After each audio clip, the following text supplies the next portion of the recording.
From Trimble Construction, you're listening to the Connected Construction Show, where we connect you to the contractors, owners, designers, engineers, and construction professionals who are finding better ways to work. And now, here's your host, Matt Sprague. Hello and welcome to the Connected Construction Show. I'm your host, Matt Sprague. I want to appreciate everybody coming back to the show. If this is a first time listening, welcome. If it's your second time or third time or fourth time, we're glad to have you back, and I hope you've enjoyed our programming up until this point. Today, we're super excited.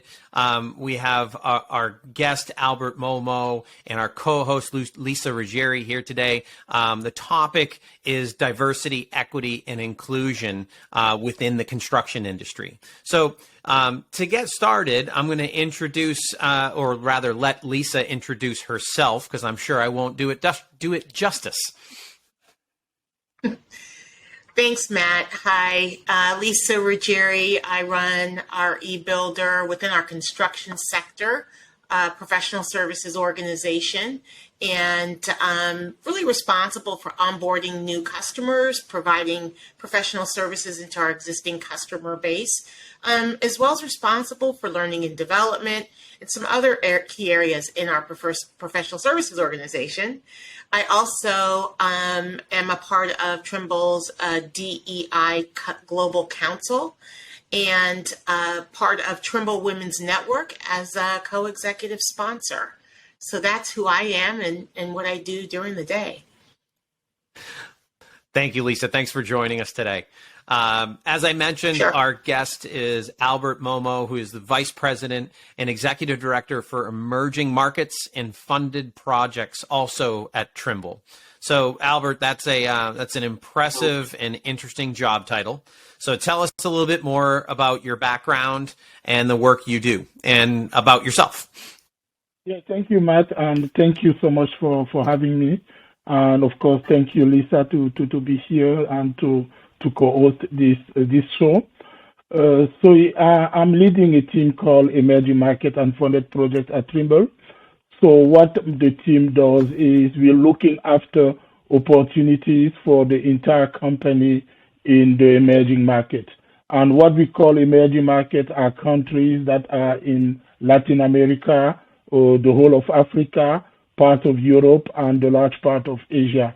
So we have business development managers in those regions, and we also have people providing support when it comes to preparation of tenders, when it comes to project management, execution, and things of that nature. So we are like the part of Trimble that deal with the developing world, looking after opportunities for the entire company, for all the franchises, all the divisions of Trimble.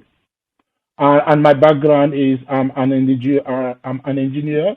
I have several degrees in engineering, from civil engineering to computer science and system engineering and management. So that's basically who I am.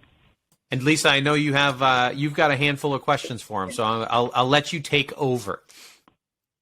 Thank you. Right, as I encroach upon your gratitude to Albert. Now, Albert, thank you. I'm excited, as you know, Albert, to anytime I get to share any time with you is always amazing. So co-hosting here with Matt is an awesome opportunity to get to connect with you again, my dear friends. So really, I'd just like you to tell us a little about your work with the World Geospatial Industry Council.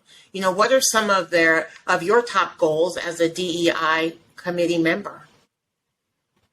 Yes, thank you, Lisa. As you know, it's always a pleasure to talk to you, and I'm so glad that you are part of this conversation. So the World Geospatial Industry Council is an organization of almost 40 companies in the geospatial arena, and that organization is basically the voice of all the geospatial companies. So we have from the large geospatial companies like Trimble, Esri, or Hexagon, to small companies in South Africa and other parts of the world. So we try to be the voice of the geospatial entities for geospatial world. And I'm the chair of the DEI committee at WGIC, at World Geospatial Industry Council.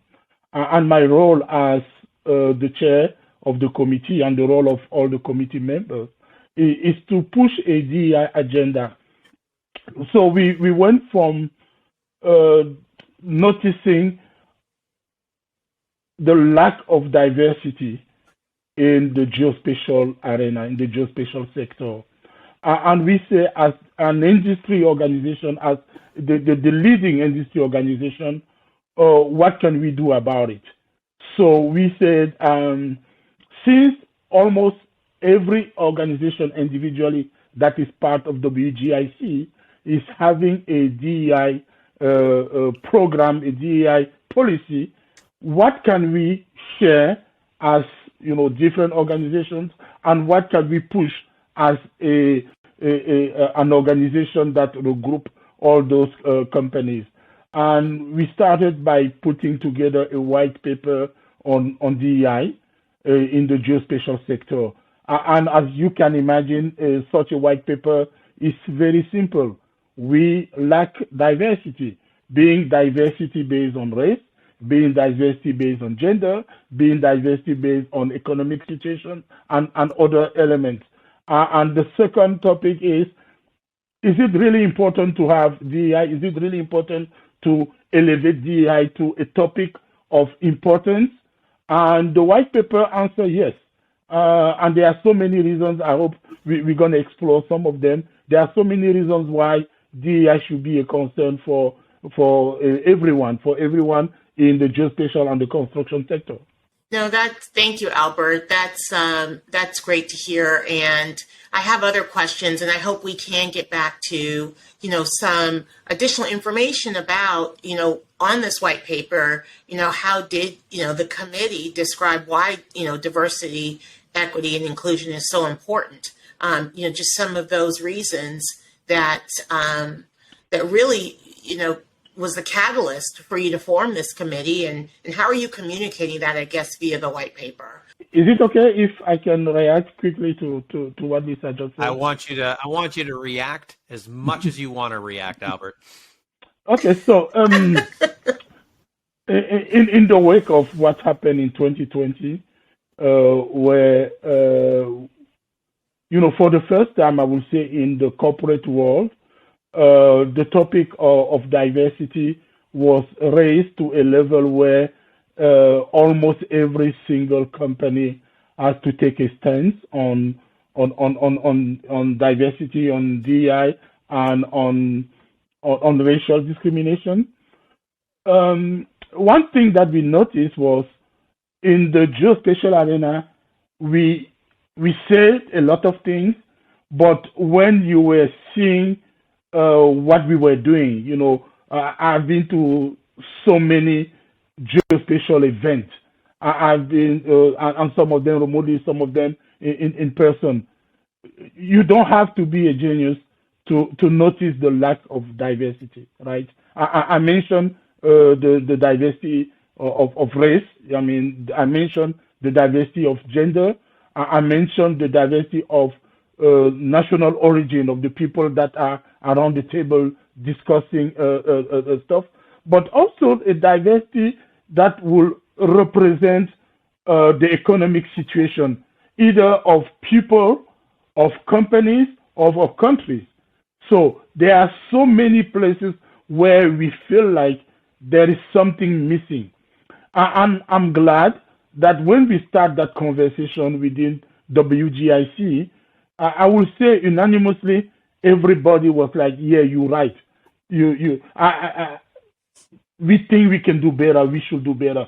And people were, "How can we improve? How can we get better?"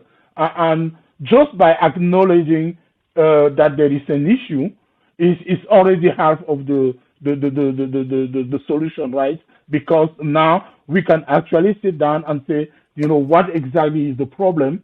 And that's why the white paper tried to accomplish. And what are the solutions? The first one for us was a policy paper that we want all the geospatial companies that are member of WGIC to obey by, right? To agree on that as a company, as a geospatial company, these are things that I won't do.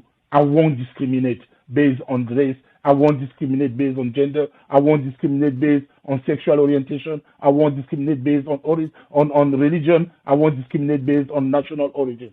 And of course, it was easy for people to adopt that. The second one was equity. And because we are a global organization, we spend a lot of time making sure that we agree on words. As you know, most of our counterparts in Europe use the word equality. And we in the US, we use equity.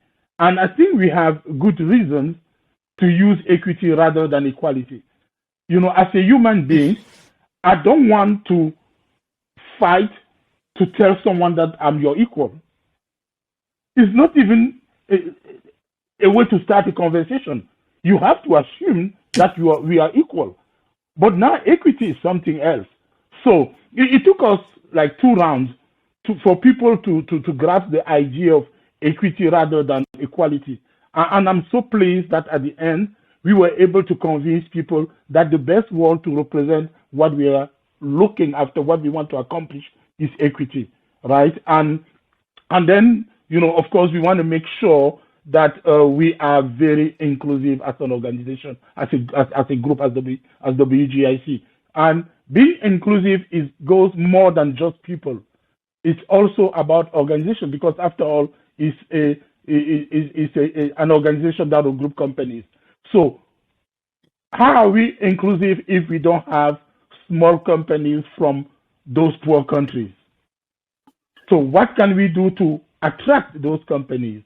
What can we do to make sure that we can have on the same table a company like Trimble and maybe a very poor company from Kenya that maybe own only 2 total stations and, you know, do some work out there?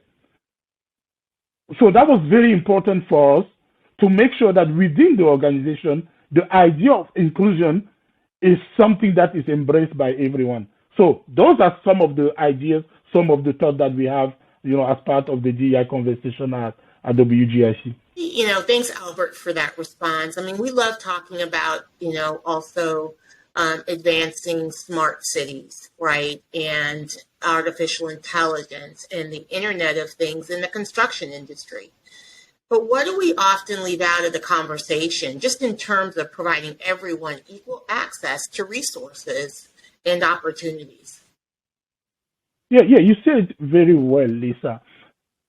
And, you know, because, you know, as my day-to-day job, I work with parts of the world where some of the innovative technologies that are, you know, part of what we consume now and part of what, you know, as Trimble, we push out there. I work in those places where artificial intelligence is still a foreign concept, right? Where a smart city may be a goal for 10, 15 years from now, or maybe something that is not even pronounced or said during the municipal council meetings. But the reality is, whenever I address some of our customers or potential customers or some of our partners, is to bring the conversation to what we call the 4th industrial revolution, right? And most of those countries basically miss the first 3 industrial revolutions. The good thing with the 4th one is that you don't have to go through the previous 3. You can just jump in there. And we have examples, right? If you look at the cell phones revolution, many countries went from not having a very well-structured, a very good network of landlines, now to have not only a better coverage in cell phones, but a lot of people in the countries having cell phones, and also all the services that comes with the cell phones, you know, like the fintech of the world. So with that being said, one thing that we push for is how can we use technology actually to advance the DEI ideas? How can we see technology as a way to erase some of the issues of the past. And that's where the concept of smart city may be very interesting elsewhere. Let me give you one example. One of the cities that's considered the leader in the smart city is Cape Town in South Africa.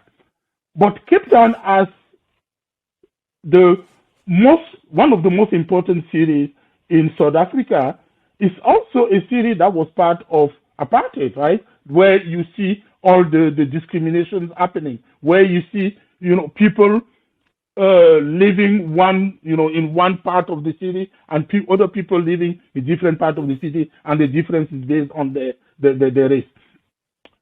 But the good thing with the concept of smart city at Cape Town is that they're making what we are calling digital transformation. So the digital transformation of a city, regardless of who you are. So basically, they're giving access to services, to smart services, to all the citizens. By doing so, they're making sure that schools are very well prepared and are preparing students to embrace the type of world that they're going to be living in. They're making sure that all the services that the city offers to its constituents are smart enough regardless of your race, regardless of your economic situation. So yes, Lisa, smart city can actually be a vehicle for DEI.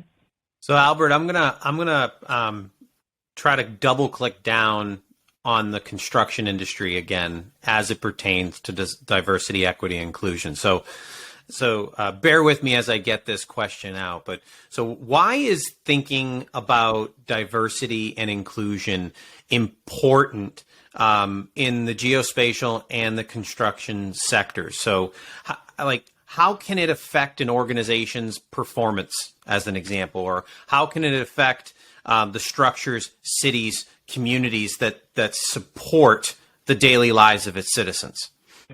So many studies have shown that a diverse company is always is more successful than a non-diverse company, right? Because when you embrace diversity, at first, you can look at diversity from some of the traits that are easily captured, your race, your gender. But in general, people who embrace diversity, based on race, gender and everything, also embrace diversity of ideas. Because you have to be really open-minded to accept that someone who doesn't look like you have something to say, and it's a valuable asset to your company. When you already have that mindset, you will also have the mindset of ideas are important for us as a company. So diverse ideas are very important to the company.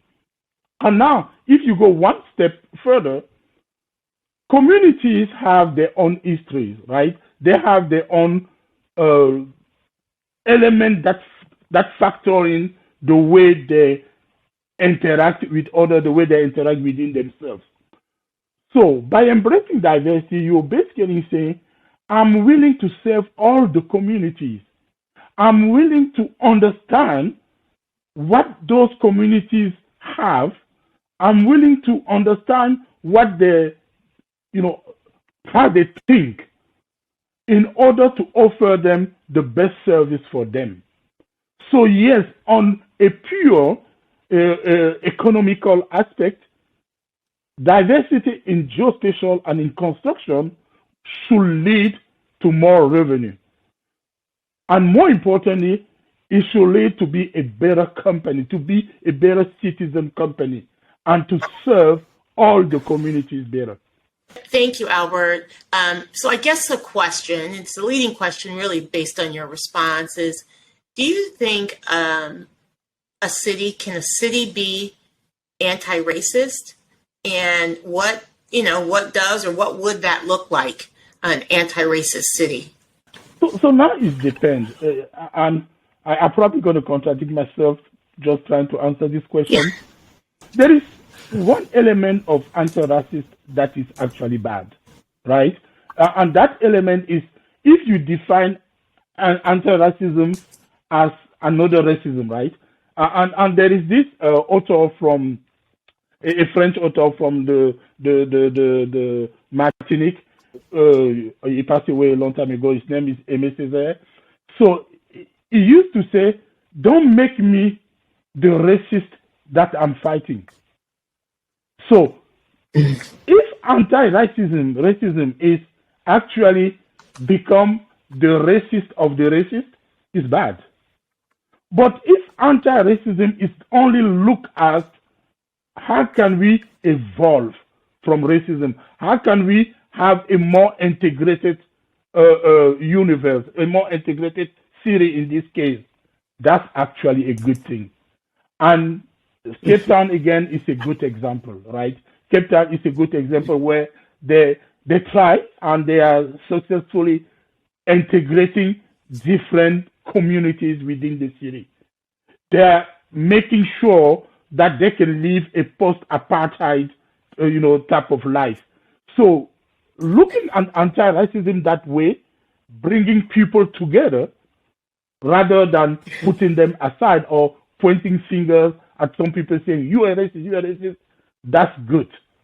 That means you are creating a city where people are really happy to live together, and where people learn from each other regardless of their race, their gender, the economic situation, and the sexual orientation, and so on. So yes, that's how I see an anti-racist city. It's a city where you feel that you belong, regardless of who you are. Yeah, no, thank you, Albert. And I could not agree more with really just what you shared and articulated regarding cities and how they can be anti-racist. So thank you for that. Do you have, and you've given us a couple of good relevant examples, right? So it allows us to really understand the points that you're making. But do you have a great story to share about when construction or geospatial technology has been used to correct social, racial, or economic injustice? Maybe the city where I live, DC, Washington, DC, right? Washington, DC, in my mind, is doing a very good job integrating people, right? And making sure that the services that the city has to offer are accessible to all their constituents. And people may not know that, but 25 years ago, DC was one of the most discriminated cities in the U.S., right? DC was, I don't know, I don't have the exact percentage, but it was a predominantly black city, basically, right? And now, because of some of the efforts that they made by creating those services, but most importantly, using our geospatial technology to redefine the way the city will develop by showing new development, by putting schools where they're supposed to be, by putting resources where they're supposed to be, and they were using our technology to do that. So, and now they make it more attractive to people. So not only DC is now a very, very diverse city, a well-integrated city, but also a city where you have a lot of young people picking the city as the first place where they want to start their professional life. And I think, the use of geospatial, the use of our technology, of the geospatial technology, of our technology, to actually recreate some of the maps of the city, showing, how to better use the resources of the city is something that needs to be mentioned. Because even when it comes to GIS and geospatial, DC as a city was really behind 25 years ago. And they embraced the use of geospatial technology, and we can see the result now. Thank you for that, Albert. So believe it or not, we're at the end of the time. This conversation absolutely flew by. Great fantastic stories and examples that you provided. And your last story, landed us in Washington, D.C. And my last question here that we ask all of our guests is actually going to bring us not too far from Washington, D.C., back to your alma mater of University of Maryland. So that they have, a lot of people might think that the University of Maryland motto is "Fear the Turtle," but that is actually incorrect. It is, and I'm gonna hack up my Latin here, but it is "Fati Mashi Paroli Femine," which actually means, it's loosely translated, "strong deeds and gentle words." So it's an example of a motto.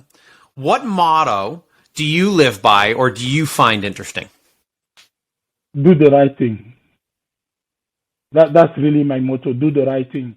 And there are so many things in the right, in that word right, but always do the right thing. The right thing by the people you acting with, the right thing, by the company you work for, the right thing by the communities you part of or you serve. So yes, do the right thing. It's really my motto. I like that. Super simple, right? Mm-hmm. But yet wildly effective. If everybody could just pause for a second and ask themselves that question, you nailed it. So, Albert, thank you again so much. Lisa, thank you for joining us and adding some insightful questions that brought on some insightful answers from Albert. Thank you to everybody listening or watching the show. Once again, I'm Matt Sprague. This is the Connected Construction Show. Until next time, stay connected. Thank you for joining us for this episode of the Connected Construction Show. For more information, visit us at connectedconstructionshow.com.